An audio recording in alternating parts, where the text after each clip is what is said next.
Doctor BR. അംബേദ്കറാണ് ഇന്ത്യയുടെ ഭരണഘടന എഴുതിയിട്ടുള്ളതെന്ന് എല്ലാവർക്കും അറിയാം. പക്ഷേ ഡോക്ടർ ബി.ആർ. അംബേദ്കർ എവിടെ ഇരുന്നു കൊണ്ടാണ് ഇന്ത്യയുടെ ഭരണഘടന എഴുതിയിട്ടുള്ളത്? ബോംബെയിലെ ഒരു പ്രശസ്തമായ ഹോട്ടലിൽ ഇരുന്നു കൊണ്ടാണ് അദ്ദേഹം ഭരണഘടനയുടെ പ്രസക്തമായ ഭാഗങ്ങൾ എഴുതിയിട്ടുള്ളതെന്നാണ് ഞാൻ വായിച്ചിട്ടുള്ളത്. ഇത്തവണ ബോംബെയിലെത്തുമ്പോൾ ആ ഹോട്ടൽ കാണിച്ചു തരാമെന്ന് എൻ്റെ 2 സുഹൃത്തുക്കൾ പറഞ്ഞിരുന്നു. ഇത് ആഷ്ലി, അത് അങ്കിത. രണ്ടുപേരും ബോംബെ ഹൈക്കോടതിയിലെ അഭിഭാഷകരാണ്. എനിക്ക് നേരത്തെ ഒരു പ്രോമിസ് തന്നിരുന്നു, ഇവിടെ ബോംബെയിലെത്തുമ്പോഴത്തേക്കും ഈ അംബേദ്കർ ഭരണഘടന എഴുതിയ ആ ഹോട്ടൽ കാണിച്ചു തരാമെന്ന്. കാണിച്ചു തരൂ? ഇപ്പോഴാ ഹോട്ടലിന്റെ അവസ്ഥ എന്താണ്? ആ ഹോട്ടൽ അതുപോലെയൊക്കെ തന്നെ ഉണ്ടോ? നമുക്ക് അവിടെ ഇരുന്ന് ചായ കുടിക്കാൻ പറ്റുമോ? ചായ കുടിക്കാൻ പറ്റുമെന്ന് എനിക്കറിയില്ല, പക്ഷെ ഞാൻ ആ സ്ഥലം കാണിച്ചു തരാം. ഈ സ്ഥലം ഏതാണ്? ഇപ്പൊ നമ്മൾ നിൽക്കുന്നത് ഈ ഒരു സ്റ്റാച്ചുവിന്റെ മുന്നിലാണ്. ഇത് കാലഗോഡ എന്ന് പറയുന്ന സ്റ്റാച്ചു ആണ്. അംബേദ്കറിന് ഈ പറഞ്ഞ ഹോട്ടലുമായിട്ട് എന്താണ് ഒരു ബന്ധം?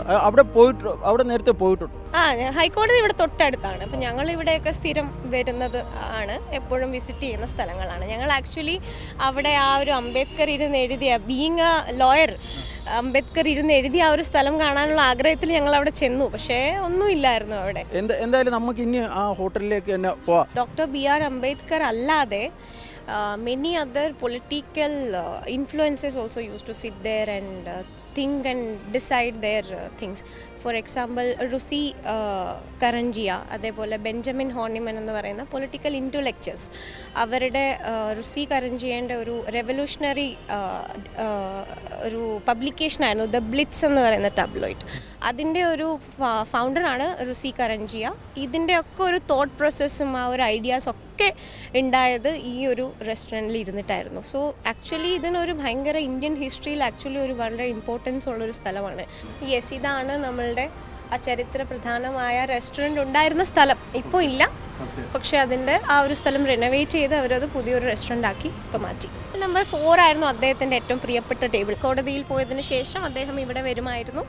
ഒരു കപ്പ് ഓഫ് കോഫി എന്ന് പറയാൻ പറ്റില്ല, ഒരു കൂജ നിറയെ ചായ ആയിട്ട് അദ്ദേഹം ഇരിക്കും. കുറേ പെൻസിൽ, പേപ്പർ, ഇറേസർ ഇതുമായി അദ്ദേഹം ഇരുന്ന് ആലോചിച്ച് എഴുതിക്കൊണ്ടിരുന്ന ഒരു സ്ഥലമാണെന്നാണ് നമ്മളെ ഹിസ്റ്ററി പറയുന്നത്. എന്തായാലും വലിയൊരു ഹിസ്റ്റോറിക്കൽ സാധനമാണ് അല്ലേ? ഈ ഹോട്ടൽ വേസൈഡിനായിരുന്നപ്പോഴത്തേക്ക് അതിൻ്റെ ഒരു ഹിസ്റ്റോറിക്കൽ ബാക്ക്ഗ്രൗണ്ടിനെ കുറിച്ചൊന്ന് പറഞ്ഞുതരാം. ഇത് മുമ്പേ മിസ്റ്റർ പർവേസ് പട്ടേൽ എന്ന് പറഞ്ഞൊരു ആളുടെ ആയിരുന്നു.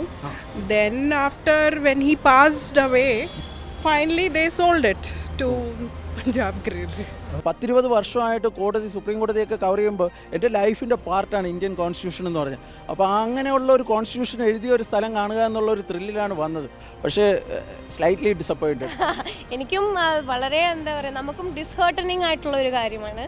കാരണം നമ്മൾ ഒത്തിരി പ്രതീക്ഷയിൽ ഇവിടെ വന്ന് ഇങ്ങനെ കണ്ടുപിടിച്ച്, നമ്മൾ സത്യം പറഞ്ഞാൽ നമുക്കത് ആ ഒരു സ്ഥലം കണ്ടുപിടിക്കാൻ തന്നെ കുറച്ച് കഷ്ടപ്പെടണം. ഒരു ഇൻഡിക്കേഷൻ പോലും ഇല്ല ഈ ഒരു സ്ഥലത്തായിരുന്നു ഡോക്ടർ ബി.ആർ. അംബേദ്കർ സർ ഇരുന്ന കോൺസ്റ്റിറ്റ്യൂഷൻ എഴുതിയിരുന്നതെന്നുള്ളൊരു ഇൻഡിക്കേഷൻ ഒന്നും തന്നെ അവശേഷിച്ചിട്ടില്ല. ഭരണഘടനയെക്കുറിച്ച് പറയുമ്പോഴത്തേക്കും വളരെ സുപ്രധാനമായ ഒരു ഏടാണ് ഈ കെട്ടിടത്തിന് ഉള്ളത്.